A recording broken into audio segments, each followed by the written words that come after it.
जयति तेऽधिकं जन्मना व्रज श्रयत इंदिरा शश्वदत्रहि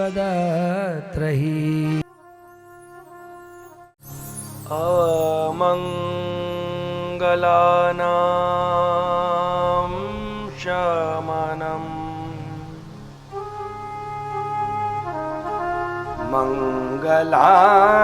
मङ्गलानां महोदयम्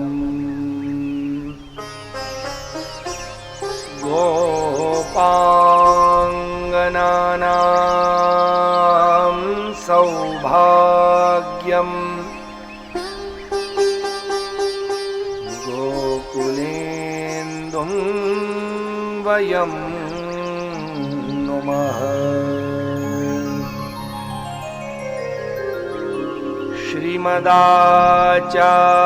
श्रीमदाचार्यचरणं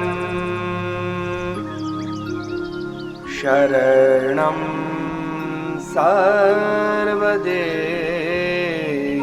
सर्वदेहिनाम्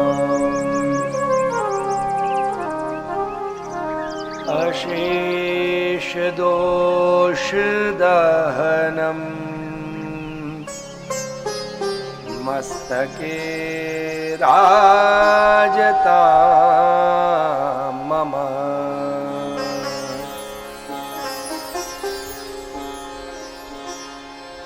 मस्तके राजतां मम नमः श्रीनाथ गोविंद नमः बालमुकुन्दकम्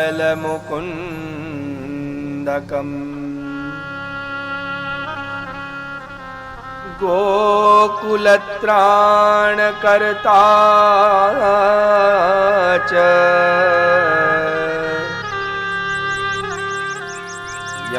यमुनायै नमो नमः यमुनायै नमो नमः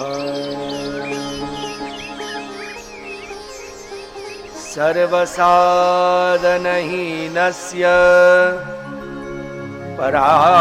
पराधीनस्य सर्वतः पापपीनस्य दीनस्य श्रीकृष्ण शरणं मम श्रीकृष्ण शरणं मम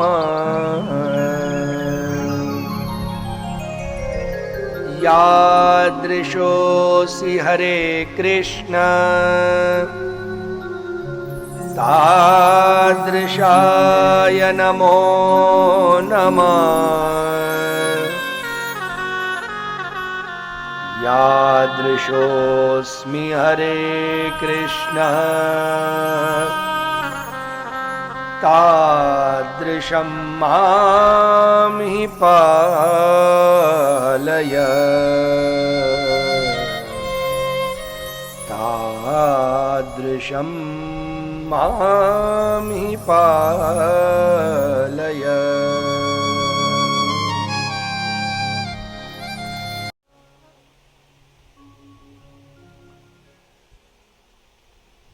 विराजमान श्रुति रूपा ऋषि रूपा ने अग्नि कुमारिकाओ एवा गोपीजनों पावन युगल चरणारविंदों में कोटान कोटी दंडवत प्रणाम करी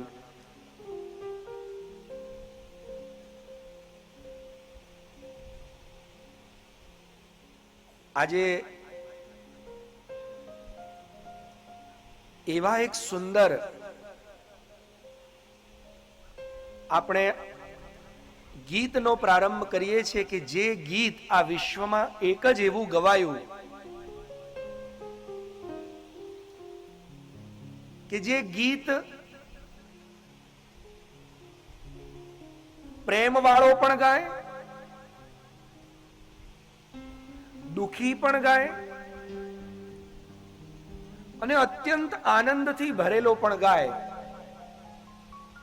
પણ આ એક જ ગીત એવું છે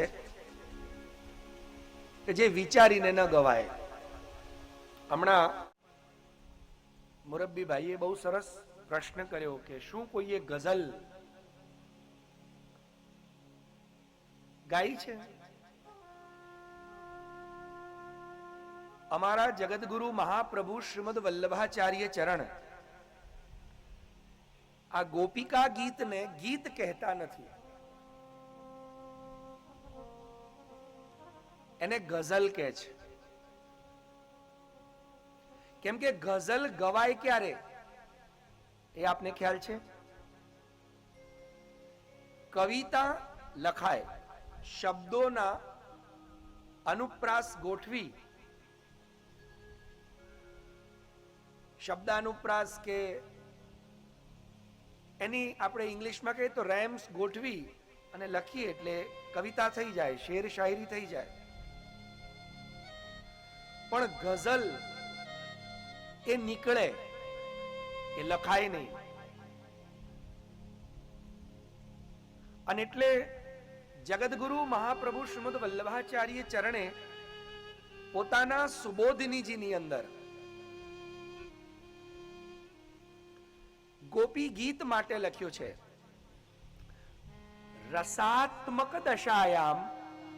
યાદ રાખજો, આ ગોપી ગીત નથી, પણ યદ ગીતમ તદ ગોપિકા ગીતમ. જે ગવાયું, આપણે ગવાયું ને એટલે ગીત કહીએ છીએ. ખરેખર અમારા શ્રીમદ આચાર્ય ચરણ તો એમ કહે છે કે ગીત અને સંગીતમાં અંતર છે. ગીત એટલે જે ગુનગુનાવી શકાય એને ગીત કહેવાય. સમ્યકતયા યદ ગીતમ તત્ સંગીતમ. સ્વર, તાલ, છંદ. હવે અહીંયા કંઈક બીજો રાગ વાગતો હોય ને તાલ જુદો વાગતો હોય ને સ્વર પંચમ નીકળતો હોય તો એ કંઈક બેસુર જ લાગે. સંગીત ત્યારે બને જ્યારે સ્વર, તાલ, લય મિક્સ થાય. પણ સંગીતને કીર્તન ન કહેવાય. અને આપણે કીર્તન ભક્તિ કરવાની, તો ભક્તિ ભગવાન વગર ન બને. એટલે આ બધી વ્યાખ્યાઓ આપી છે કે ભજન કોને કહેવાય, કીર્તન કોને કહેવાય, એમ ગઝલ કોને કહેવાય. એટલે કે છે કે રસાત્મક વિરહ દશાયામ, રસાત્મક વિરહ દશાયામ કૃષ્ણાસક્ત ચિત્તાભિઃ ગોપીભિઃ યદ ગીતમ તદ ગોપિકા ગીતમ. બે ત્રણ શરતો છે. ગઝલ નીકળે ક્યારે? તો કે સૌથી પહેલા તો રસાત્મક દશા જોઈએ. રસાત્મક દશાયામ. આપણી રસાત્મક દશા છે.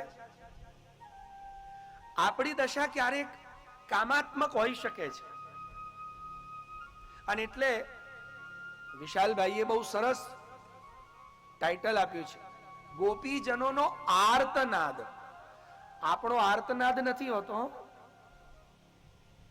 કેમ કે આ ગોપી ગીતના અંતમાં સુખદેવજી મહારાજ લખે છે, રુરુદુ સુસ્વરન રાજન કૃષ્ણ દર્શન લાલસા. રુરુદુ સુસ્વરન.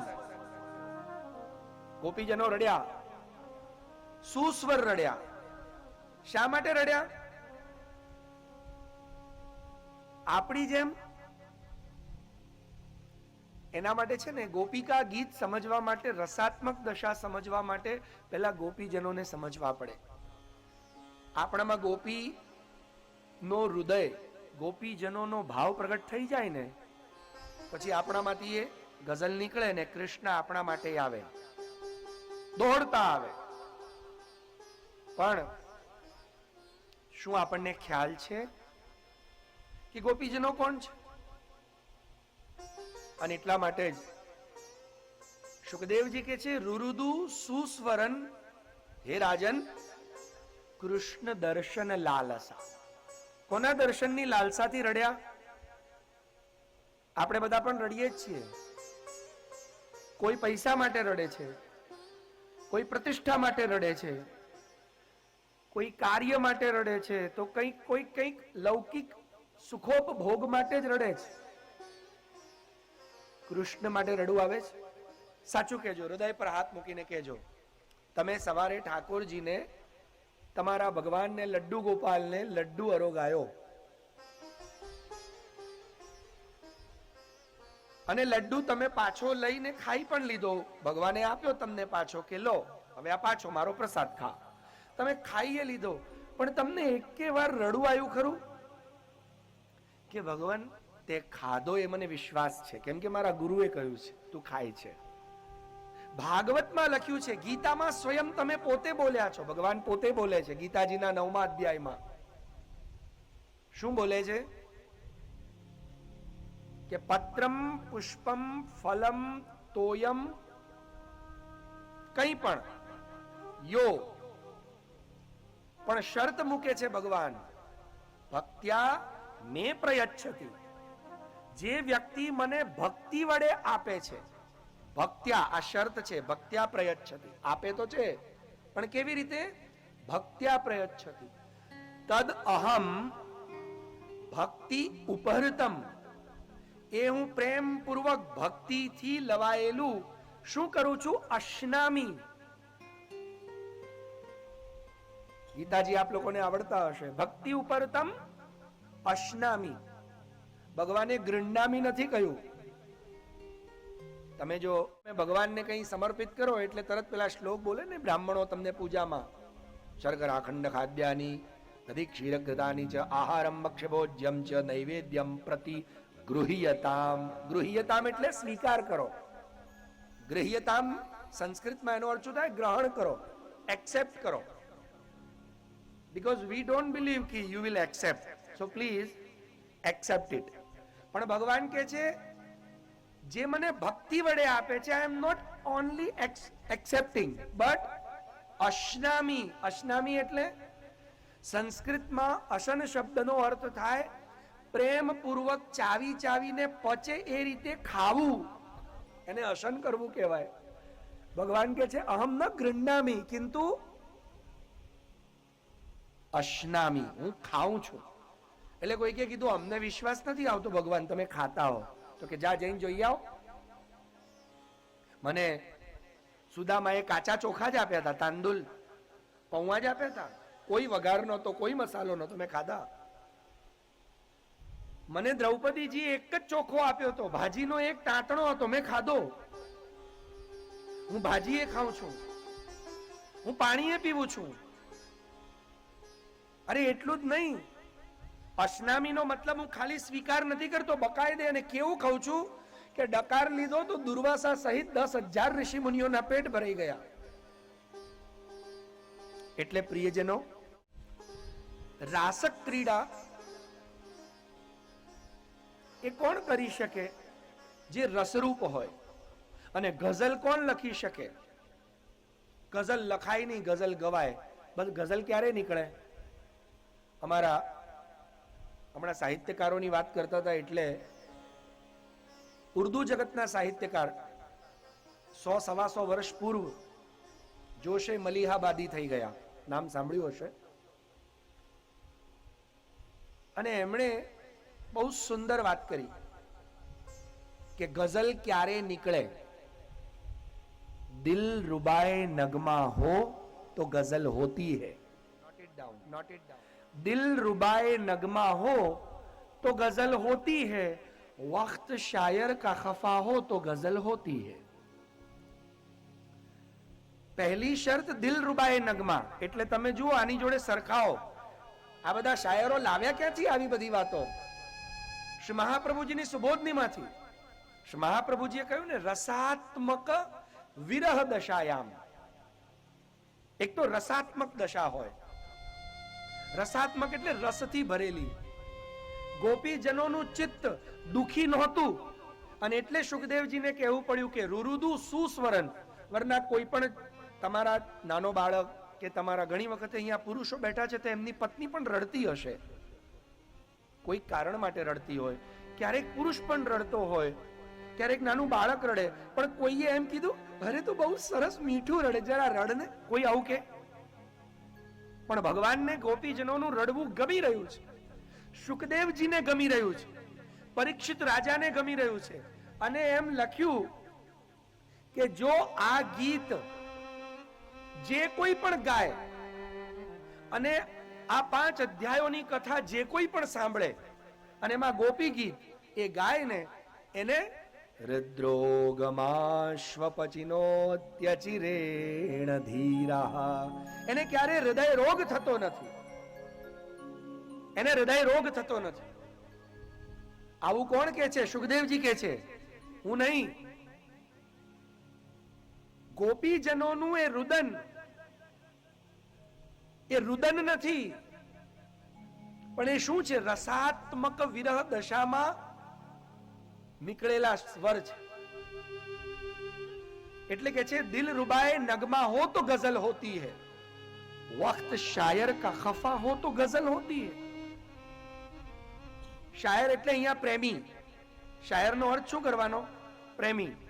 તો પ્રેમીનો વક્ત ખફા એટલે એની ફેવરમાં ના હોય, બધું એનું વિપરીત ચાલી રહ્યું હોય, તો અંદરથી જે ગીત નીકળે ને એને ગઝલ કહેવાય. અને ગોપીજનોનું કશું એમના ફેવરમાં થઈ રહ્યું છે? વિચાર તો કરો. ઘરેથી દોડતા દોડતા અડધી રાત્રે આવ્યા છે, હે? અને પણ કેવી દશામાં આવ્યા છે? આ જગમુરન્યોન્યમલક્ષિતોદ્યમા સયત્ર કાંતો જવલોલકુંડલા. ભગવાને જ્યારે મોરલી વગાડી રાસનો પ્રારંભ કર્યો, આ ત્યારના શ્લોકો છે. એટલે કહી રહ્યા છે, નિશમ્ય ગીતમ તદનંગવર્ધનમ વ્રજસ્ત્રિય કૃષ્ણ ગૃહીતમાનસઃ. ભગવાને જ્યારે એ મોરલી, આપણે એને મોરલી કહીએ, ખરેખર એ વેણું છે. અને વેણું શું છે? વેણું શેની બનેલી હોય ખબર છે? વાંસ. અહીંયા કોઈ ખેડૂત કે ખેતીનો જાણકાર વ્યક્તિ બેઠો છે? બધા ખેતીના જાણકાર જ છે. ઓકે. ખેડૂત બીજ વાવે ને પહેલાના જમાનામાં, હવે તો ટ્રેક્ટર આવી ગયા અને હવે તો માણસો પાસે કરાવે, અલગ વાત છે. બળદને હળ બાંધવામાં આવે અને હળ ઉપર પોતાના 2 પગ મૂકી હળને પકડી અને પછી બળદોને દોડાવે ને, અને ખેતરમાં જે બીજ વાવે શેનાથી વાવે ખબર છે? એના હાથમાં એક આટલું લાંબુ વાંસનું ભૂંગળું હોય, અને વાંસનું હોય, એમાં એ બીજ નાખતો જાય અને ધરતીમાં પડતા જાય, અને પછી ત્યાં સરસ મજાની ખેતી થાય. આજે ભગવાન પણ ખેતી કરી રહ્યા છે. શેની ખેતી કરે છે? પ્રેમની ખેતી કરે છે. અને એટલે શુકદેવજી કહે છે, નિશમ્ય ગીતમ. ભગવાને ગીત, જેમ ખેડૂત વાંસના પીપામાંથી બીજ નાખે ને, એમ ભગવાન રૂપી ખેડૂત આ ભક્ત રૂપી વૈષ્ણવોના, ભક્તોના હૃદયરૂપી ખેતરમાં પ્રેમની ખેતી કરે છે. યાદ રાખજો, નારદજીએ કહ્યું છે પ્રેમાપી હરિણાકૃતમ, મહાત્મ્યની અંદર, ભાગવતજીના મહાત્મ્યમાં, પ્રેમાપી હરિણાકૃતમ. આ વિશ્વમાં પ્રેમ કોઈ વ્યક્તિ કરી શકતો જ નથી. આજના ભલે યુવાન લોકો હોય કે વયોવૃદ્ધ લોકો એમ કહેતા હોય કે મેં પ્રેમ કર્યો, તદ્દન ખોટું વાક્ય. પ્રેમ કરવાનો વિષય છે નહીં, પ્રેમ તો થવાનો વિષય છે. અને થાય ક્યારે? જ્યારે એ આપે. એટલે વ્યક્તિઓને પ્રેમ થઈ શકતો જ નથી. કેમ કે વ્યક્તિઓનો પ્રેમ કેવો? ટોટલી સ્વાર્થથી ભરેલો. આપણે બોલીએ, you know I can't live without you. આજના પતિ પત્ની, પત્ની માયકે એટલે શું કહેવાય? પિયર. પિયર જતી હોય એટલે પેલો મેસેજ કરે, you know please come earlier, I can't live without you. A moment. બોલો, આ સાચું વાક્ય છે? હું પુરુષોને જ પૂછું છું, લખે એ જ લોકો. આપણો પ્રેમ આવો છે. આપણે આપણા પ્રેમ પર જ હસીએ છીએ. એટલે સમજી જાઓ કે કેવો પ્રેમ છે. જે વ્યક્તિ, અને આ હસવાની વાત તમને કહી, પણ સત્ય વાત તો એ જ છે. બે જણા એમ કહેતા હોય કે અમે બંને એકબીજા વગર એક ઘડી ન રહીએ. માની લો કોઈના પ્રાણ ચાલ્યા જાય, કોઈ એની સાથે જાય છે? કુંતાજીએ પ્રેમ કર્યો ભગવાન કૃષ્ણને. કુંતાજીએ સ્તુતિ કરી અને પોતાની સ્તુતિના અંતમાં કુંતાજી કહે છે કે ભગવાન, મારી એક જ ઈચ્છા છે. ભગવાન કે કુંતામાં, અરે ફૈબા, હું તમારાથી બહુ પ્રસન્ન થયો છું. તમે લોકોએ ભાગવતની કથા તો સાંભળી હશે, સાંભળી છે ને? ચાલો તો મને જવાબ આપજો. ભગવાન કૃષ્ણ પ્રસન્ન થઈ ગયા કુંતાજીની સ્તુતિથી. કેમ કે કુંતાજીની સ્તુતિ નમસ્યથી શરૂ થઈને નમસ્તે પર પૂર્ણ થઈ. એટલે અત્યંત દૈન્યમાં પ્રારંભ કર્યો ને દૈન્યમાં જ એને પૂર્ણ કર્યું. એક સાચા ભક્તની નિશાની. કેમ કે ભક્તાનામ દૈન્યમેવૈકમ હરિતોષણ સાધનમ. ભગવાનને પ્રસન્ન કરવાનું અગર કોઈ સાધન છે તો એ દૈન્ય માત્ર છે, અહંકાર નહીં. તો કુંતાજીની નમસ્યે પુરુષમ ત્વાદ્યમ ઈશ્વર પ્રકૃતે પરમ, નમસ્યથી શરૂ થઈ અને નમસ્તે પર પૂરી થઈ. તો આ સ્તુતિથી ભગવાન પ્રસન્ન થઈને કે અરે ફૈબા, માંગો, હું બહુ પ્રસન્ન છું. તો કે ખરેખર પ્રસન્ન એક વરદાન આપ. બોલો કુંતાજીએ શું વરદાન માંગ્યું? કોઈ કહેશે? સંસ્કૃત એટલે જ ભણવાની આવશ્યકતા છે. કુંતાજીએ તો વિનંતી કરી છે, વિપદાઃ સંતુ ન શશ્વત તત્ર તત્ર જગદ્ગુરો. એમણે શું કહ્યું? સંસ્કૃત ભણો. વિપદઃ સંતુ, વિપત્તિઓ, સંતુ એટલે હંમેશા અમારા પર રહે, ન એટલે અમારા ઉપર, શાશ્વત એટલે પરમેનન્ટ. દુઃખ માગ્યું નથી. કેમ કે કુંતાજીને આપણા બધા કરતા બહુ સારી સમજ છે કે દુઃખ કોઈ દિવસ એકલું આવતું નથી. દુઃખની જોડે સુખ આવે, અને સુખ કોઈ દિવસ એકલું આવે. આ બંને એક સાથે ચાલે. યાદ રાખજો, તમે સુખ માંગો ને એટલે એની જોડે જોડે શું આવે? એની પાછળની સીટ ઉપર દુઃખ બેઠું જ હોય. તમે ભગવાન પાસે લાડવા માંગો, રોજ લાડવા ખાઓ, મહિના પછી ડોક્ટર પાસે જાઓ એટલે ડાયાબિટીસ જોડે જ હોય. દુઃખ આવે જ, સુખ પરમેનન્ટ રહે જ નહીં. અને દુઃખ માંગો. આ દુનિયામાં અહીંયા જેટલા બેઠા, દુનિયાને મૂકો ખાડે. અહીંયા અત્યારે આ અમારા વૃંદાવનમાં, આ વૃંદાવન છે હો, આ ખરેખર વૃંદાવન છે. અને ભાગવતજીમાં તો લખ્યું છે પ્રથમ સ્કંદની અંદર જ. જો તમે ભાગવતજી વાંચ્યું હોય પ્રથમ સ્કંદનો અંતમાં અને મહાત્મ્યના 6થા અધ્યાયના અંતમાં, પ્રથમ સ્કંદ પ્રારંભ થાય પહેલા જે લોકો ભાગવતજી ભણતા હશે એમને ખબર હશે. યમરાજની પાસે યમરાજના દૂતો પહોંચ્યા અને દૂતોએ જઈને કીધું કે યમરાજ, તમે અમને કીધું તું કે જાઓ, પેલાનો ટાઈમ પૂરો થઈ ગયો છે, કોરોના કાળ ચાલે છે, ને પકડી લાવો ખેંચીને. તો અમે દોરડા નાખ્યા, પણ દોરડા અડધે રસ્તેથી પાછા આયા, અમારું દોરડું પહોંચ્યું જ નહીં. તો બાપુ તમે આવી રીતે ના મોકલો. એક તો પેટ્રોલના ભાવ મોંઘા, અત્યારે ડીઝલના ભાવ મોંઘા, અમે વારે વારે ધક્કા ખાઈએ, દોરડા પાછા આવે, ધક્કો પડે, એવું કામ નહીં કરવાનું. તો યમરાજ કે થયું શું? તો કે ત્યાં સુંદર કથા ચાલતી હતી કૃષ્ણની, અને કથાના મંડપમાં બેઠેલા. તમે તો લિસ્ટ આપી દીધું, ફલાણા ભાઈનો, છગનભાઈનો, મગનભાઈનો, જમનભાઈનો, ચમનભાઈનો, આનો ટાઈમ પૂરો થયો, લઈ આવો. અમે તો દોરડું નાખ્યું, પણ મંડપમાંથી પાછું આવ્યું. ત્યારે યમરાજે એમના દૂતોને એક સંદેશ આપ્યો. ઘરે જઈને ભાગવતજી ખોલીને વાંચજો. શું કહે છે? પોતાના યમદૂતોના હાથમાં પાશ હસ્તમ વદતિ યમક્કિલ તસ્ય કર્ણમૂલે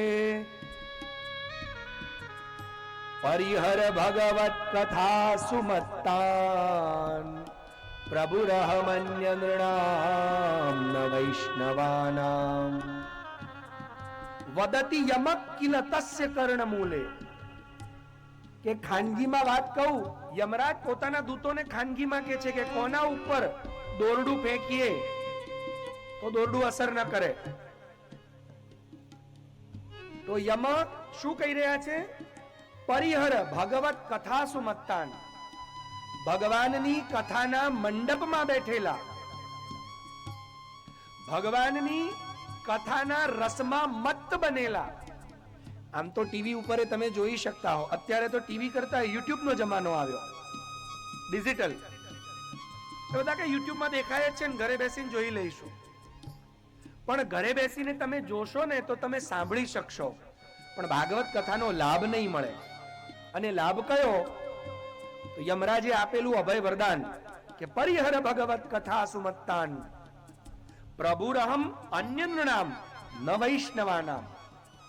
જે વૈષ્ણવ છે, જે ભગવાનની કથાના મંડપમાં ભાગવતની સન્મુખ બેઠો છે અને કથાના રસમાં મસ્ત છે,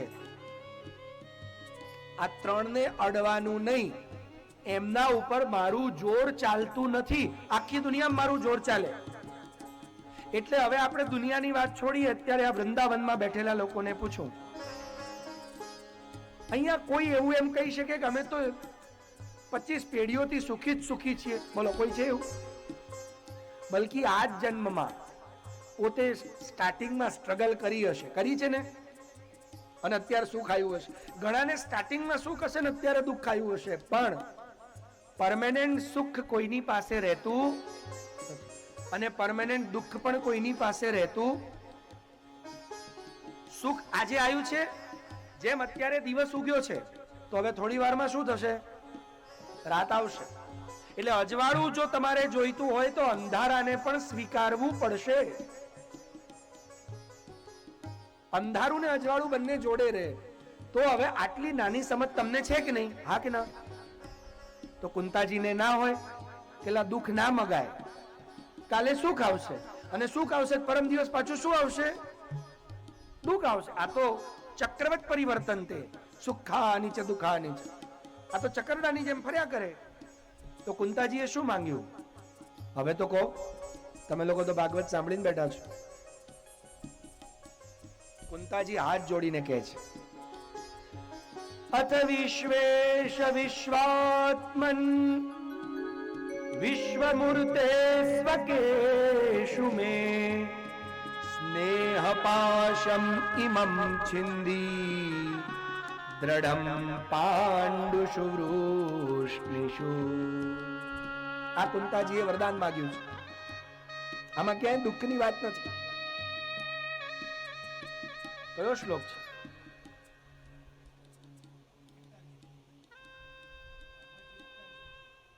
કુંતાજીની સ્તુતિનો 41મો શ્લોક. વાંચજો ઘરે જઈને.